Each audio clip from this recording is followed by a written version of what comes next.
Buenos días, hermanos. Nuevamente vamos a continuar con el estudio de Romanos en el capítulo 9, la parte final y principios del 10. No todo el 10, sino la primera parte. Bien, estuvimos viendo cómo en el discurso que inicia Pablo en el capítulo 9 y terminará en el capítulo 11, Pablo va a mencionar en los pasajes que va a tratar, en algunos casos la perspectiva divina y en otros la perspectiva humana. Algunos dicen que el capítulo 9 es la perspectiva divina y el capítulo 10 es la perspectiva humana. Bueno, realmente hay más matices por ahí, pero es verdad, el capítulo 10 va a tratar más la perspectiva humana, es decir, qué es lo que nosotros tenemos que hacer para ser salvos. Ya en el capítulo 9 habla de la elección divina y en el capítulo 10 va a hablar de lo que tenemos que hacer nosotros, nuestra actitud, qué hacemos para ser salvos. Y es realmente una bendición, contrariamente a lo que algunos dicen por ahí, de que hubiese sido mejor que Pablo no hubiese escrito esos capítulos. Bueno, yo creo que es una un poco aberrante conclusión, porque en estos capítulos Pablo va a tratar temas muy importantes y muy interesantes, y en el capítulo 10 vamos a ver uno que es esencial para la fe cristiana. Bien, vamos a continuar entonces, vamos al capítulo 9 de Romanos.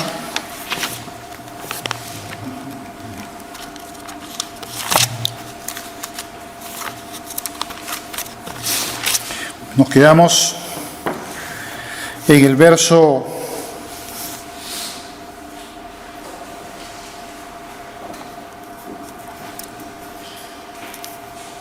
23. Vamos a leer un momento a partir del 20 para que el contexto no se nos vaya de las manos. Yo creo que lo vimos el domingo pasado. Dice: mas antes, oh hombre, ¿quién eres tú para que alterques con Dios? Dirá el vaso de barro al que lo formó: ¿por qué me has hecho así? ¿O no tiene potestad el alfarero sobre el barro para hacer de la misma masa un vaso para honra y otro para deshonra? ¿Y qué si Dios, queriendo mostrar su ira y hacer notorio su poder, soportó con mucha paciencia los vasos de ira preparados para destrucción, y para hacer notorias las riquezas de su gloria, las mostró para con los vasos de misericordia que él preparó de antemano para su gloria, es decir, para los salvos? 24. A los cuales también ha llamado, esto es, a nosotros, no solo a los judíos, sino también a los gentiles. El propósito de Pablo es precisamente hablar de que Dios tiene un plan no exclusivo a los judíos, sino que se abre a todo el mundo. Es a los gentiles también. Y por eso va a enfatizar que hay una unión de los dos pueblos, el judío y el gentil, para formar el Israel de Dios. Y luego va a mencionar algunas profecías del profeta Oseas. Dice el 25, como también en Oseas dice: llamaré pueblo mío al que no era mi pueblo, y a la no amada, amada. Aquí usa esa profecía para aplicarla hacia los gentiles, aquellos a los cuales no se llamaban pueblo de Dios, y a los cuales inicialmente no eran amados de Dios, pero dice que Dios al final los llamará amados también. Y el 26, y en el lugar donde se les dijo: vosotros no sois pueblo mío, allí serán llamados hijos del Dios viviente, citando Isaías. De tal manera de que ese pueblo que, al parecer, desde la óptica judía, no correspondía o no tenía cobertura de salvación, sino que era solo enfocada al pueblo judío, Pablo está explicando que eso no es verdad y que en las profecías de Dios, pues ya efectivamente Dios tenía por plan de que la salvación no fuera solo al pueblo judío, sino a todo el mundo. Y como prueba de ello podemos ver un momento Isaías, el capítulo 49, el verso 6. Es muy, muy interesante verso. Isaías capítulo 4, verso 6.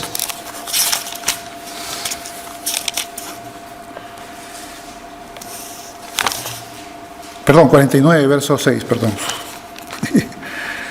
49, verso 6, perdón. Dice el Señor: poco es para mí, hablando del Mesías, ¿no?, que tú seas mi siervo para levantar las tribus de Jacob y para que restaures el remanente de Israel. También te di por luz de las naciones, para que seas mi salvación hasta lo postrero de la tierra. O sea, para todo el mundo. Dice, poco es cosa que seas solamente para los judíos. No. Yo quiero que sea salvación para todo el mundo. Y ese era el propósito de Dios. Muchos judíos querían no ver estas partes de Isaías. No, eso mejor no lo leamos. No les gustaba. Ellos querían su Dios propio, su Dios nacional. Pero ese no era el propósito de Dios. Y aquí Pablo, que está hablando a judíos y a gentiles de Roma, le está diciendo, señores, vosotros sois un mismo pueblo. No es solo para los judíos, es para todo el mundo. Judíos y gentiles van a formar ese Israel de Dios. Bien, sigamos leyendo. En el verso 27 dice, también Isaías clama tocante a Israel. Si fuera el número de los hijos de Israel como la arena del mar, tan solo el remanente será salvo. Curioso, ¿no? No dice que todos los judíos van a ser salvos. Solamente un remanente. Un número, bueno, no digamos decir pequeño, pero que no va a ser la totalidad efectivamente. Y lo mismo pasa con el mundo. No toda la humanidad será salva, sino un remanente también. 28. Porque el Señor ejecutará su sentencia sobre la tierra en justicia y con prontitud. Y como antes dijo Isaías, si el Señor de los ejércitos no nos hubiera dejado descendencia, como Sodoma habríamos venido a ser, y a Gomorra seríamos semejantes. O sea, si no existiese ese remanente, todo el pueblo se hubiese perdido. No habría garantía de que hubiese salvos en el mundo, ni judíos ni gentiles. Pero Dios, sabiendo que el ser humano es perverso, sabiendo que el ser humano se va a la perdición por su rebelión, por su corazón duro, su tenacidad en el mal, Él quiere asegurarse de que un grupo de seres humanos pueda ser salvo y que no toda la humanidad se pierda.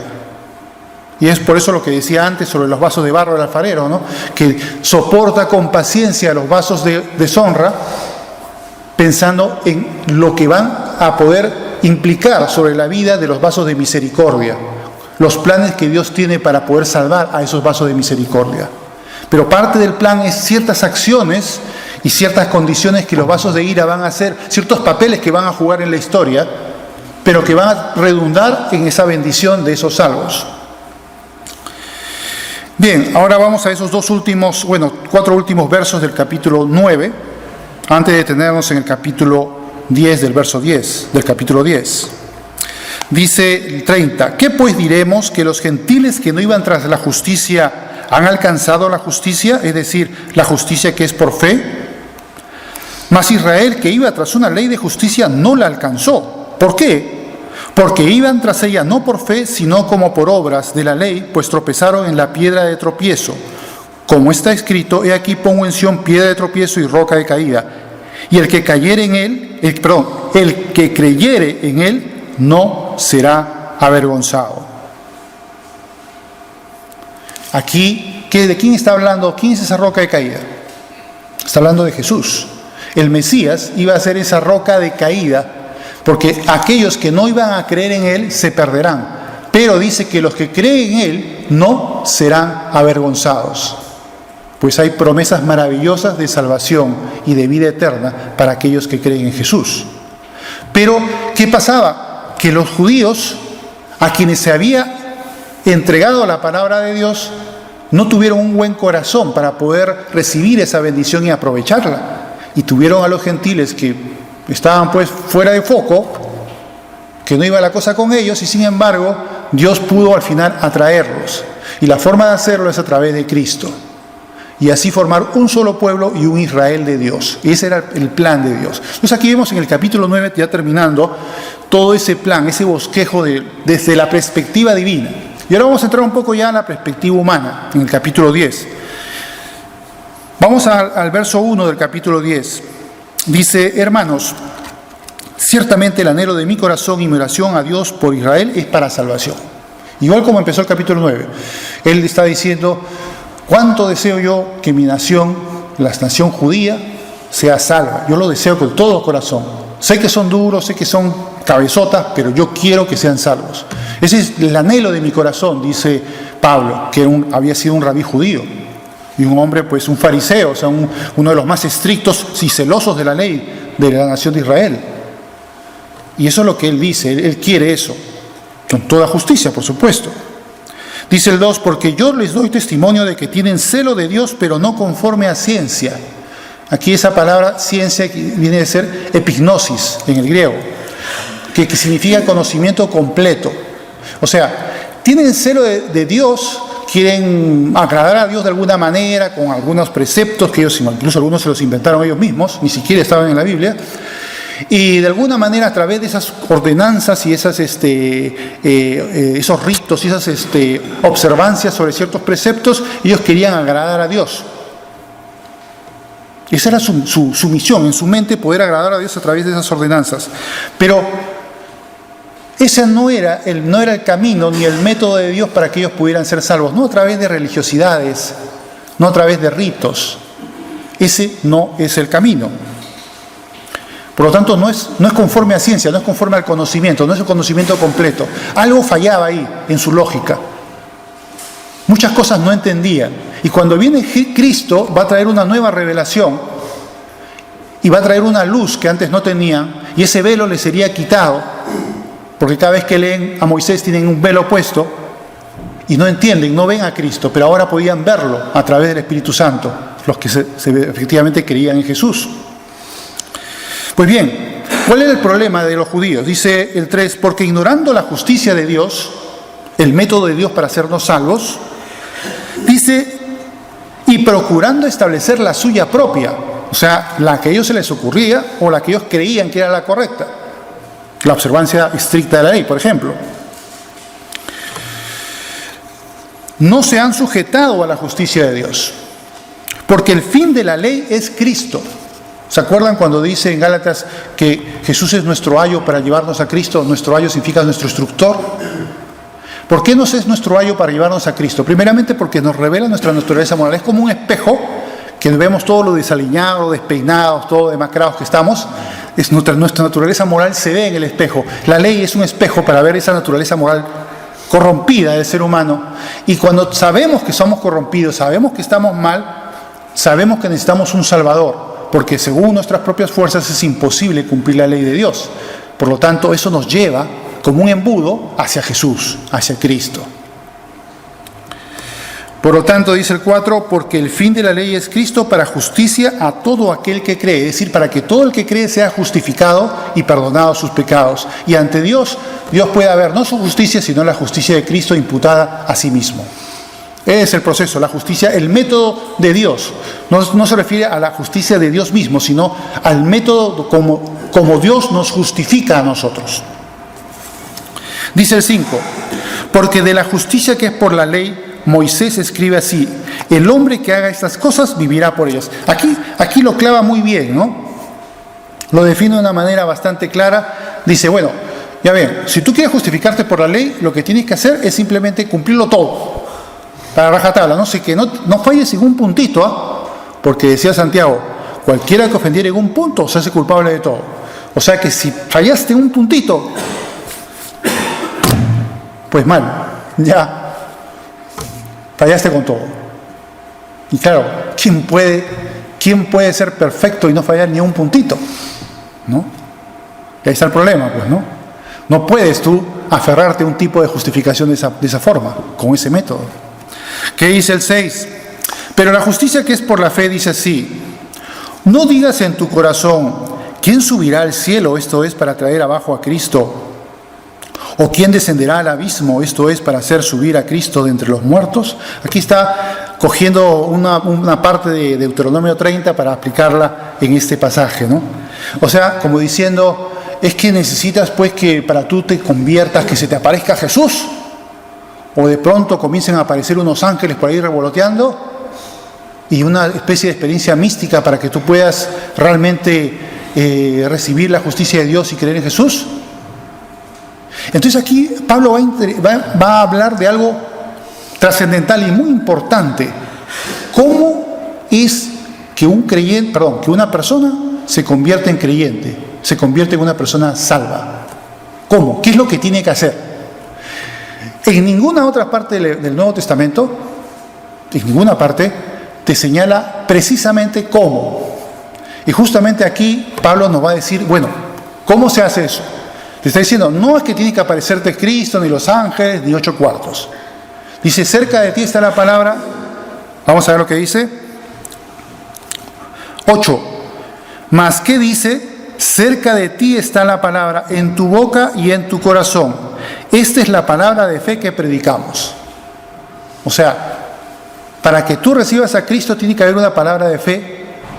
Tienes que tú creer, tiene que haber un proceso en tu espíritu que te lleve a creer en Jesús. Pero aparte de ese proceso y esa creencia en tu espíritu, tiene que haber algo más. Por eso dice, si confesares. Hay que confesarlo verbalmente. Ahora vamos a ver qué implica esto. Esto implica más que un simple mencionar verbalmente las cosas. Vamos a ver cómo es eso.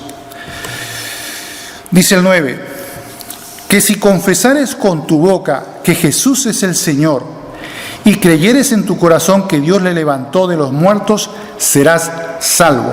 Porque con el corazón se cree para justicia, pero con la boca se confiesa para salvación.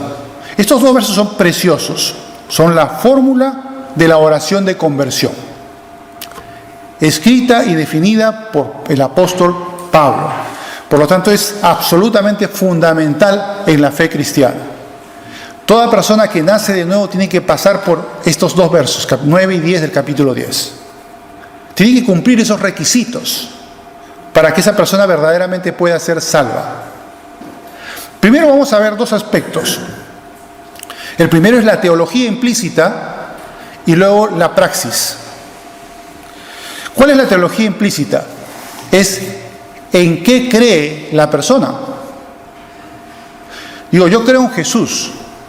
Y bueno, yo te pregunto, bueno, ya, pero tú crees en Jesús. Pero, ¿quién es Jesús para ti?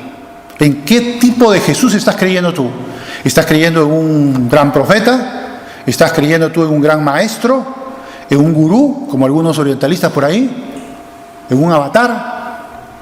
¿O en Dios? Porque aquí dice, si confesares con tu boca que Jesús es el Señor, con toda claridad dice que es el Señor, es decir, es Dios. No hay manera de que una persona pueda creer y ser salvo si no cree que Jesús es Dios.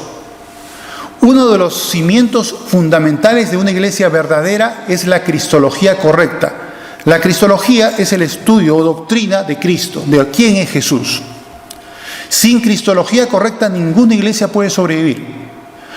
La soteriología, que es la doctrina de la salvación, puede tener sus defectos, pero si hay una buena cristología en la base, tiene esperanzas, puede haber luces, puede haber nuevos nacimientos en una iglesia así, aún con sus defectos teológicos, soteriológicos.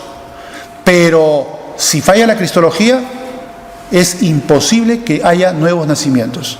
Si la gente no reconoce que Jesús es Dios, no va a haber creyentes convertidos. Van a haber religiosos, por supuesto, van a haber gente que va a estar muy entusiasta, que va a tocar las puertas por las calles, como los testigos de Jehová.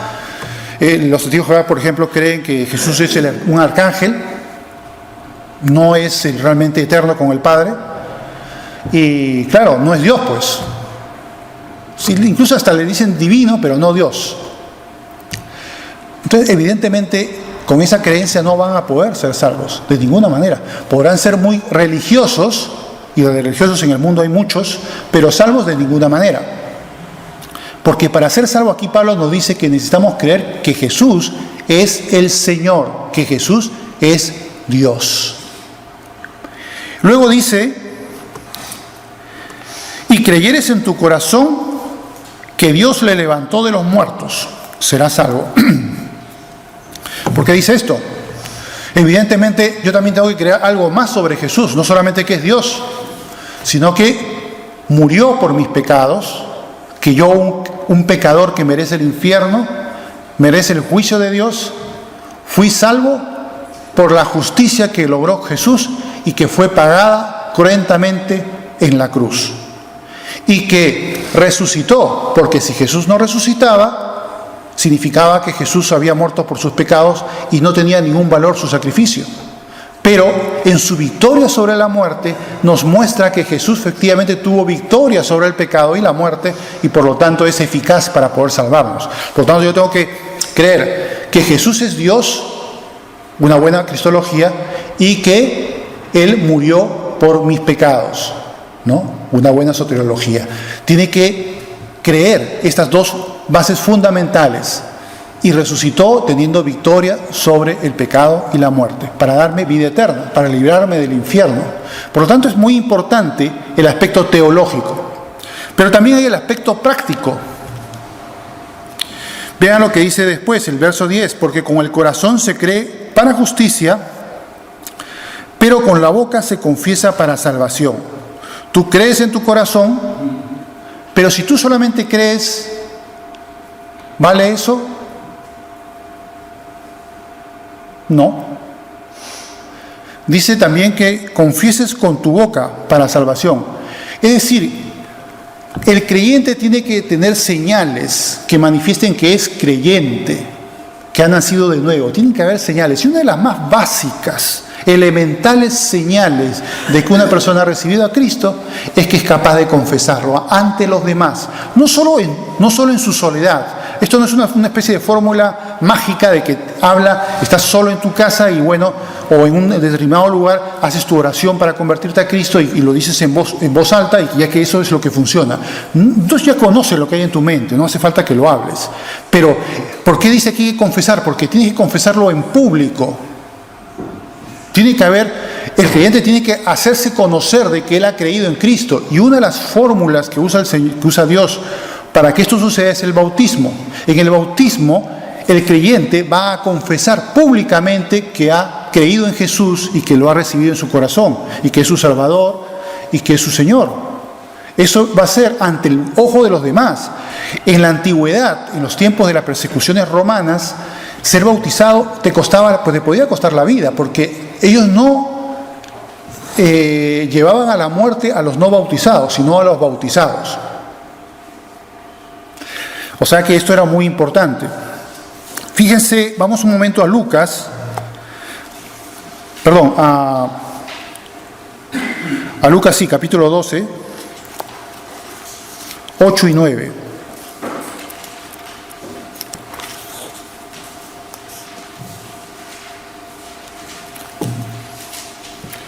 ¿Confiesan o no confiesan? Es la palabra, ¿no? Creyó para su secreto, dijo, bueno, yo creo, pero calladito. Como creo que en Hechos de los Apóstoles que se mencionaba que habían algunos dirigentes judíos que creían, pero callaban por temor a los judíos.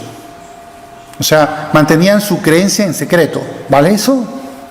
Fíjense lo que dice, esto es muy interesante, y aquí se connota lo que está mencionando Pablo en Romanos. Dice el 8, os digo, dice Jesús, que todo aquel que me confiese delante de los hombres, también el Hijo del Hombre le confesará delante de los ángeles de Dios. Interesante, ¿no? Hemos visto lo que dijo antes Pablo, el que confesare. Si confesares con tu boca que Jesús es el Señor y creyes en tu corazón que Dios le levantó a los muertos, serás salvo. Si confesares. Y aquí también está hablando de confesar a Cristo, ¿no es verdad? Dice, os digo que todo aquel que me confesare delante de los hombres, también el Hijo del Hombre le confesará delante de los ángeles de Dios. Mas el que me negare delante de los hombres será negado delante de los ángeles de Dios. Contundente, absolutamente contundente. Está diciendo la importancia de confesar a Cristo. ¿Lo ven? ¿Cómo se empalma esta parte de los evangelios con la parte que está hablando Romanos? ¿Cómo tiene eso una gran coherencia? Allí está. Tenemos que confesar. El creyente lo primero que tiene que hacer es confesar a Cristo. No puede ir de secretito, ¿no? Que yo, para mí es mi fe, la llevo en el corazón, escondida. No, esa es la primera parte. Luego también tiene que haber más cosas, más señales importantes. Tiene que haber un arrepentimiento. Tiene que haber una revolución moral en la vida del creyente. De pasar de muerte a vida, de pasar de ser incrédulo a ser creyente. Tiene que haber una revolución moral, tiene que haber algo, lo que la Biblia llama arrepentimiento. Arrepentimiento no es simplemente una compulsión que te compunges por el pecado que has cometido, no, es que tú cambias tu dirección de vida. En lugar de ir hacia el pecado y hacia el mundo, vas hacia Dios y hacia la santidad. Es cambiar, es 180 grados, es un cambio de ruta, un cambio de rumbo, eso es el arrepentimiento. Fíjense lo importante que era esto. Vamos un momento otra vez a Lucas, al capítulo 3, del verso 7 al 14. Retroceder algunas páginas en Lucas, capítulo 3, del 7 al 14. Vemos ahí una escena en la cual Juan el Bautista estaba bautizando gente, y obviamente pues la gente venía para arrepentirse, ¿no? Y ser bautizados por Juan. Pero de pronto ve Juan que vienen también fariseos, saduceos, estos religiosos. Recuerden que los fariseos era una facción del judaísmo estrictamente observante de la ley.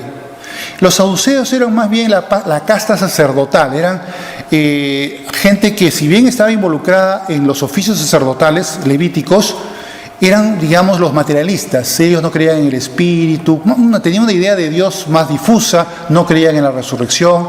Entonces, esta gente eran los que hoy llamaríamos los materialistas, ¿no?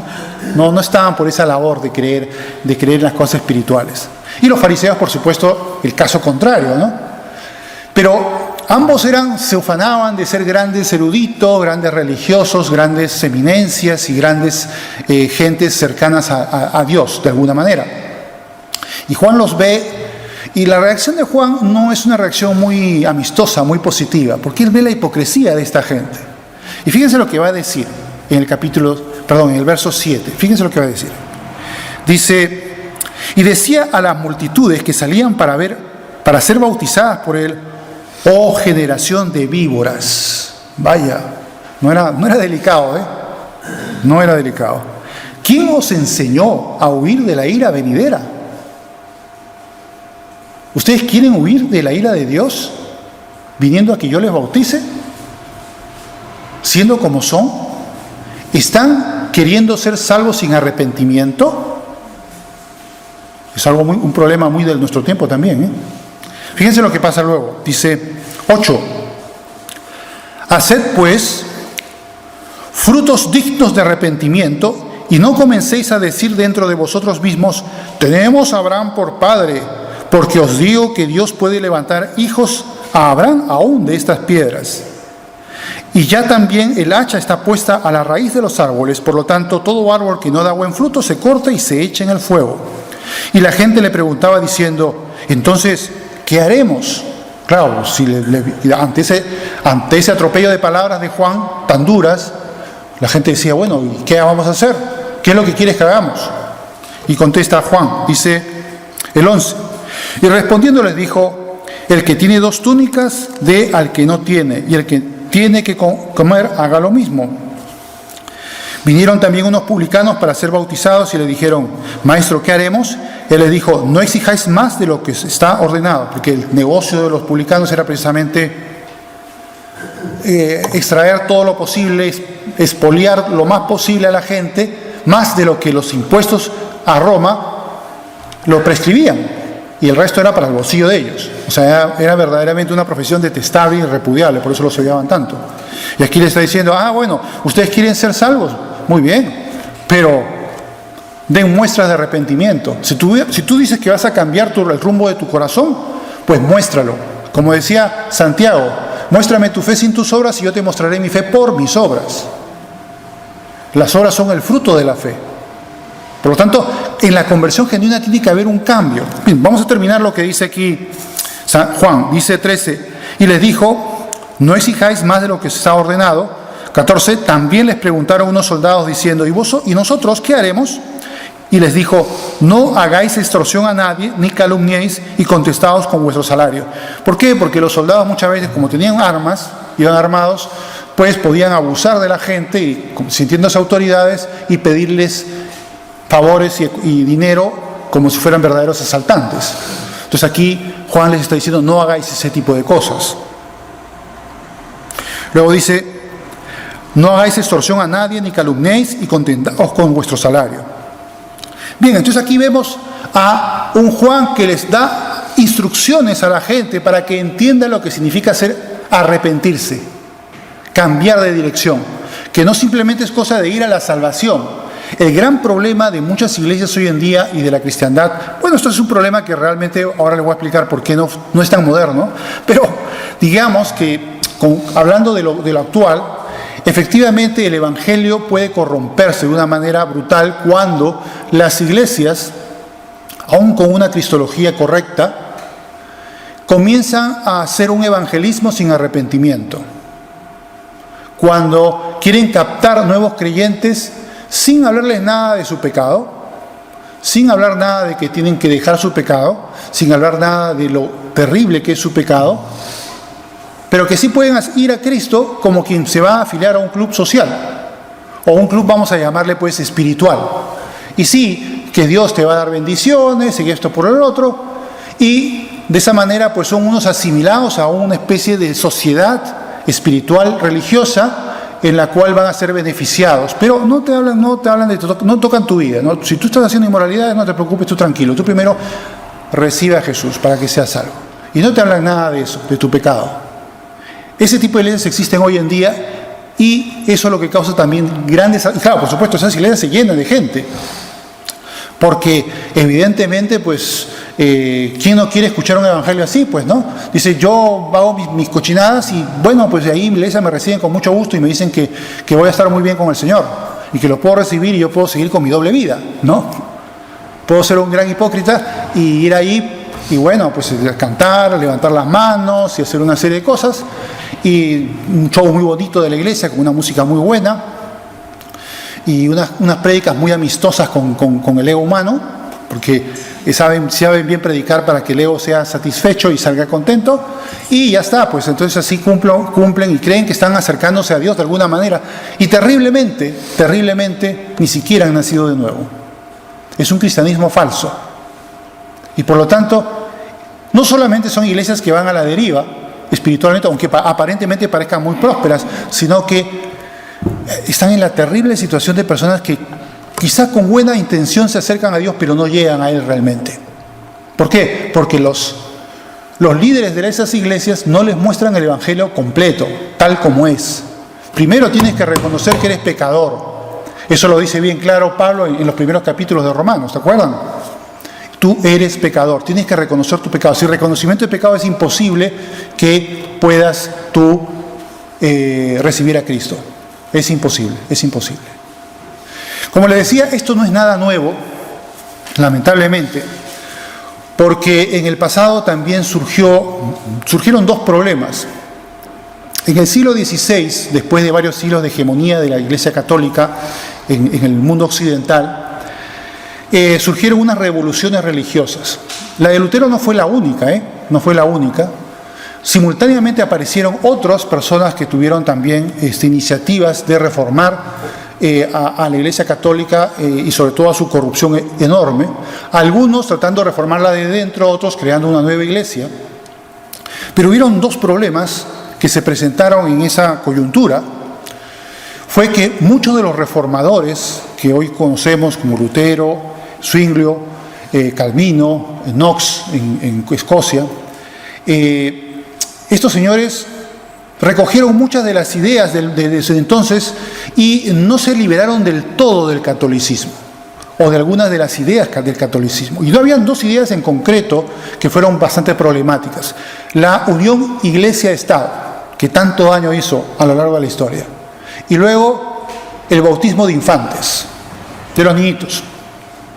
¿Qué pasa? Que a los niñitos, el niñito no se entera de nada, le echan su agüita, lo bautizan y ya con eso han hecho un acto mágico, es una magia. Ellos le llaman que es la versión cristiana de la circuncisión judía. Y por ahí dicen que están retorciendo las escrituras o hablando de alguno de la patrística, tratan de decir de que por ahí hay alguna sustento para esa falsa doctrina. ¿Y qué pasó? Por ejemplo, en Suiza, con Zwinglio, este hombre, él, independientemente de Lutero, sin saber nada de Lutero, propuso una serie de cambios importantísimos, incluyendo retirar el bautismo de infantes en Suiza, en el mismo siglo XVI, e incluso sus prerrogativas fueron mucho mejores que la de Lutero. O sea, Lutero era prácticamente un catolicismo 2.0, ¿no? Reformado con cambios. Él creía que si la Biblia no lo prohibía, Lutero lo aceptaba. Pero para Zwinglio dijo, no, si la Biblia no lo menciona, no lo acepto. O sea, era más puro que Lutero. Pero parece que el ser humano cuando adquiere poder se corrompe, ¿no? Y la verdad es que esos grandes héroes de la Reforma del siglo XVI también tienen su lado oscuro, y a veces un lado bien oscuro. Porque había muchos, que en esa época habían también creyentes que se llamaban los anabaptistas. Les llamaban anabaptistas no porque a ellos les gustara que le llamaran así, ellos no querían que le llamaran así, sino porque ellos creían en que el bautismo solamente puede ser posible cuando una persona ya tiene entendimiento, sea niño o sea adulto, pero tiene que entender que tiene que reconocer su pecado, arrepentirse, recibir a Cristo y luego entonces confesar públicamente su fe en Cristo a través del bautismo. Y eso tiene que ser con la plena conciencia, no a través de un niño que está ahí, no se entera de nada. No puede ser eso. Y así, esto es lo que creían los anabaptistas en muchas partes de Europa. ¿Y qué pasó? Que Zwinglio quería una iglesia nacional suiza, una versión propuesta por él, con muchas cosas muy buenas, pero unida con el Estado y la iglesia tenían que estar unidos, y de pronto cambió su idea, su tesis, ya aceptó el bautismo de infantes. Ahora, ¿cuál es el problema con el bautismo de infantes? Que en la iglesia van a haber personas que realmente no han nacido de nuevo, pero que ellos se sienten y se creen cristianos. Porque dicen, si a mí de niño ya me bautizaron, por lo tanto yo soy cristiano. Y por lo tanto, pues ya está, voy a ver la iglesia y trabajo, incluso puedo ser ministro y puedo hacer obra de evangelista y todo lo demás. Pero no ha nacido de nuevo. No se pueden asegurar de que efectivamente ha nacido de nuevo. Hoy en día, por ejemplo, a diferencia del pasado, que apenas se convertían, los bautizaban, hacían su declaración de fe en el bautismo, era algo rapidísimo. Ahora las iglesias un poco como más precavidas dicen, vamos a esperar, vamos a darles un curso para yo asegurarme, dice el líder, de que esa persona verdaderamente recibió a Cristo, que tiene claros los conceptos en su corazón y en su mente, y por lo tanto, efectivamente puedo bautizarlo. Pero si eso no sucede, y se bautizan sin más, sin ser conscientes cuando son niños, pues van a aparecer problemas. Y va a haber gente que verdaderamente va a causar trastornos dentro de la iglesia. Y lo peor de todo no es tanto el que cause trastornos dentro de la iglesia, sino que van a hacer trastornos para sus propias vidas. Porque mira lo difícil que es que cuando tú vayas a la presencia de Dios te des cuenta que eras uno de aquellos que estaban cerca y que dijeron, Señor, Señor, cerca de tus plazas oímos tu voz, tu predicación. O incluso van a decir, hicimos milagros, o curamos, o hablamos en lenguas, porque también puede suceder. Y Jesús le diga, nunca os conocí, hacedores de maldad. ¿Te imaginas esa sorpresa tan desagradable? Podría hablar muchas cosas más, pero ya el tiempo se nos está yendo. Pero lo importante es, en conclusión, no solamente por un interés de las iglesias, es importante de que todos los creyentes verdaderamente sean arrepentidos y sean verdaderamente nacidos de nuevo. Por supuesto, en la iglesia siempre va a haber personas no salvas que van a ser invitadas a ser salvas, obviamente, porque si no, no habría forma de hacer evangelismo también dentro de la misma iglesia, evidentemente, ¿no? No es que decir, oye, tú no eres cristiano, pues vete fuera, no, para nada. Pero yo no puedo ser parte del ministerio si no estoy apercibido y seguro de que efectivamente esa persona es salva. Pero una cosa que, para terminar, es importante definir, espero que nadie aquí sea ese caso, pero es posible y siempre es bueno de vez en cuando decirlo, que te asegures también tú que tú eres verdaderamente nacido de nuevo. Porque ya he visto casos, recuerdo en una iglesia, yo lo mencioné creo en la segunda prédica de esta serie, una chica que era muy buena muchacha, iba a la iglesia muy fielmente, iba y venía de lejos, tenía muchos conocimientos de la Biblia, era muy buena persona. seguramente un testimonio mucho mejor que el de muchos otros creyentes. Y sin embargo se le habló sobre esta posibilidad de que posiblemente, pues, si no hay un testimonio del Espíritu Santo de que eres hijo de Dios, si no ha habido una revolución en tu vida moral, espiritual, si no ha nacido un amor que sale del Espíritu Santo por los demás hermanos, porque es una señal, si no hay esas señales, si no hay un interés en buscar a Dios de una manera más profunda a través de su palabra, a través de la oración y a través de congregarte, y hay una apatía, y tú ves que los años pasan y no hay crecimiento, es porque, claro, lo que no nace no crece. Si no has nacido, no vas a crecer. Entonces, si tú no ves esas señales, o no has visto en tu vida esas señales, espero que todos sí las hayan visto, pero si se diera el caso, pues tienes la oportunidad de poder presentarte ante el Señor y decirle: Señor, yo quiero nacer de nuevo, haz de mí, quiero recibirte, Señor, quiero que tu Santo Espíritu more en mí. Y el Señor lo va a hacer. Y esta chica le hizo eso y efectivamente dio su testimonio, fue algo impactante, y la verdad que tú ves ese cambio en esta chica, que no era una chica mala, no había hecho cosas malas, pero notas otra cara. Cómo Dios trabaja en el corazón humano y notas ese cambio. Y efectivamente ya tenía antes era media apática la chica, y ahora ya tú la ves trabajando de una manera muy distinta, sirviendo al Señor. Entonces es importante siempre no dejar de lado que hay esa posibilidad, y por supuesto asegurémonos, considerando todas estas señales, recordando lo que ha sucedido en nuestra conversión, para ver que efectivamente, asegurarnos que efectivamente somos salvos, y eso es algo sumamente importante, principalmente para ti. Yo creo que en este caso espero que todos no tengan ese problema, pero si lo tuvieras, tienes una solución muy sencilla, y es directamente recurrir a Jesús y pedir que entre tu corazón. Simple y llanamente, no tienes por qué hacerte problemas ni bolas en la cabeza, porque cerca de ti está la palabra para poder ser salvo.